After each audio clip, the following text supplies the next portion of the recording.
Talking Cougar softball here on this edition of the Cougar Coaches Show on MediaCom Channel 22. Also online on the Columbia Cougar website, columbiacougars.com. My name is Cosmo, voice of the Cougars. On the webcast, Coach Wendy Spratt. Coach, welcome back. Thank you. Here we are, end of the season. Actually, now already a round into the postseason. And first off, down the stretch into the final in conference, finishing second with that tiebreaker with Park. Fell just short. Tough road trip, couple one-run games. On the road would have been the difference in a split with Woods for the top of the conference. Talk a little bit about how things finished up. You know, we were very excited. We put ourselves in a great position to win the conference, or at least be co-champs with William Woods. We won some big games down the stretch, and then went to Freed, and it was the first time all year that, you know, our bats went silent. We scored one run in 2 games, and that's very unusual for us. I think the girls were disappointed, and maybe they were trying too hard. They wanted it really bad. I have great senior leadership, and they did a great job. I mean, we finally adjusted to the pitching, but then we'd hit it and they'd make a great play. So, so we didn't get it done. But now the tournament gives you that whole new slate, kind of wipe things clean, and a tough first round matchup in that 2-7 with Benedictine Springfield, and Katie Stapleton was a heck of a pitcher, beat you guys in game 1. It seemed like it was another one of those where when you did make contact, it was at somebody where she was really moving the ball well. She did. She's a good little pitcher, and you know, she had us off balance. She threw a great rise ball and kept it on the corners, great screwball and curveball, and again, you know, we just sometimes we had 9 hits in the game. We just didn't string them together. And again, their runs came in two bunches. There was a couple innings where they each had 3 runs, and a couple errors helped extend some innings, and that usually is anytime you get letters in on numbers, that usually ends up going wrong, and it unfortunately bit you twice. Yeah, definitely. That was the worst game defensively we'd had all year long. Had a lot of errors in that game, but you know, we bounced back and wanted to be able to keep going, so we were excited about that. Get the second game and win the second one 14-1. Answered immediately, as your team's done, seems like all year long. Now, obviously a different pitcher, but to come out and, 4 out of the first 5 girls drop bunts down, get some runners on, and start messing with people's heads and changing things up. Hey, but you know what? You get the speed, you might as well put them on base and scrape some runs in, and you got 4 in the top of that first inning. Was big. That was huge. And then come back the next day, Saturday, and back to Katie again, and she had you again. And your freshman, Carly Spalding, what a big home run to tie the game up. Yeah, definitely. Jamie was determined. You know, our senior leaders and Taylor Atwood, they got everybody together in the 5th inning. They said, we're down 2-0, but we are not going to lose this game. And so I think they just took it upon themselves to get on base, and then Carly came through in a clutch situation, and then, you know, we're able to win it in the 8th inning, finally. Get that one done and advance and face that, you know, move through. Now you go back and you face off with Park, a team you beat at home earlier in the season, 2 games, which was a big win.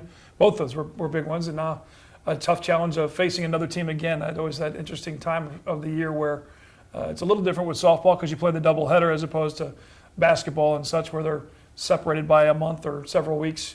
Now you get them again and a chance to play for the championship. Talk about the matchup with Park.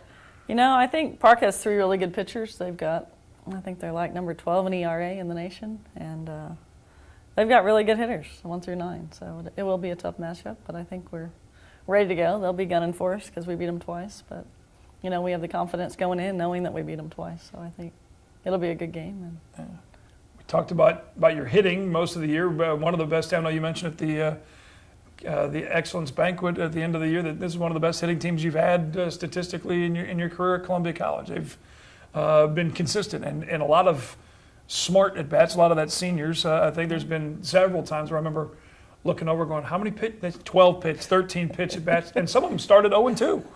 And girls fouling balls off and being patient and taking a pitch outside and then waiting through and then fouling 5 more off. And some people have got a good workout routine, chasing foul balls. And Timmy, but good disciplined hitting has been a mainstay for this team all year. You know, I think I attribute part of that to senior leadership and experience, but the other part is that we did a mental toughness training for, you know, like 10 weeks. And we had a class in this room, and every day we talked about what it means, because baseball and softball are a game of failure. Mm-hmm. You have to be able to rebound and come back. And, you know, if you hit the ball hard and you hit a great pitch, that's a great at bat. You know, before it was like, oh, I got out. Now what do I do?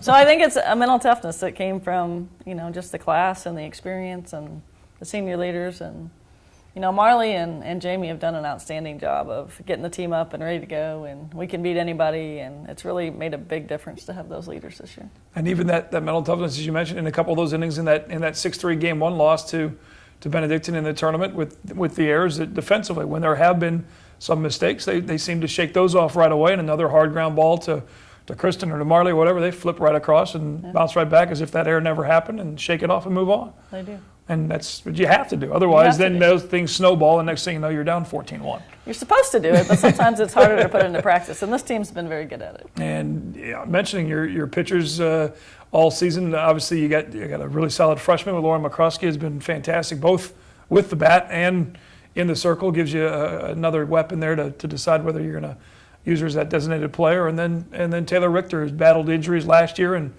struggled a little bit early this year with some injury stuff, but she's really seems to be locked in as well for you too. She has some injuries too that we're battling. That's why she's only pitching one game every 3 or 4 days. Right. But we've been able to keep her healthy, and she's been much more effective since she's been healthy this year, and she's done a great job. And that's obviously a key down the stretch, is trying to match up, as you mentioned, with Park, with those three, with that set rotation. You're still kind of playing a little bit of a chess game and a shell game and figuring out who's where, but to have some of the freshman talent that your team has had to adjust from high school level and success at that level to the top of the NAIA and the AMC is not an easy task. No, and they've done a fantastic job. Lauren, again, her win-loss record's not that great, but she's been against some of the best teams in the country. She almost beat number 9 Belhaven at the beginning of the year. And, our conference is a tough conference to be in. So she got thrown right into the fire, and, she gets better every game. And Paxton the same way. She's been put in, if not a start, in some really sticky relief spots too. He's like, all right, come on, 15, we need you. And she's gotten some big outs. So Paxton's confident. She's our most confident pitcher. We can put her in anywhere at any time, and she knows she can get the job done. And that's a lot of the battle most of the time. It's knowing you can do it. I know early in the year you made a comment where I can't remember. I think we're getting ready to film here, and you said, "What do you think of my freshman?" And Carly Spalding, meaning that center fielder. And then going back through and really seeing some of her numbers at high school level, set all kinds of school records there, and is on the edge of several records for you. Hit that big 2-run home run, steals bases, slugging percentage. Jim Edmonds-like plays in the outfield as far as defensively is concerned. How does she not win Freshman of the Year in the AMC Conference? Not that there's not other talented players, but... I think it's a vote of the coaches, and we'll have to wait and see.